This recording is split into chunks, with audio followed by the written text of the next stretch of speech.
दिले. नाशिकच्या चांदवड तालुक्यातील वाड्या वस्त्यांवर सध्या तीव्र पाणीटंचाई आहे. ही दुष्काळी परिस्थिती लक्षात घेऊन चांदवडमधील सामाजिक कार्यकर्ते भागवत झालटे यांनी आपला वाढदिवस साजरा न करता या दिवशी चांदवड तालुक्यातील पाण्याची अतितीव्र टंचाई असणाऱ्या कातरवाडी, रापली, एकलव्यनगर, वडगाव, पंगूर परिसरात टँकरने पाणी वाटप करून समाजासाठी आदर्श काम केलं. या भागातील नागरिकांना काही किलोमीटर पायी चालत जाऊन पाणी आणावं लागतं. दुष्काळ परिस्थिती बघता सामाजिक कार्यकर्ते भागवत झालटे आणि युवा क्रांतिकारी फाउंडेशनचे राबवलेल्या या उपक्रमाचे सर्वत्र कौतुक होताना दिसते. भागवत भाऊने आम्हाला पाण्याची मदत केली, तशी सरकारने आम्हाला मदत व्हावा. सरकारने आम्हाला मदत करावी.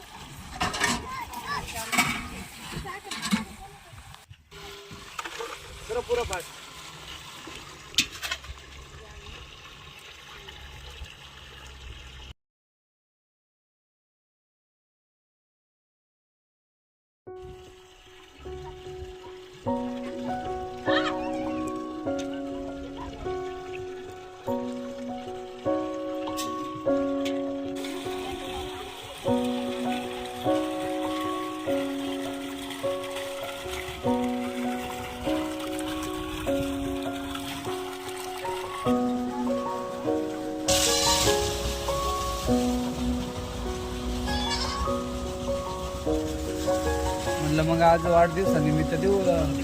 वडगावला आहे ना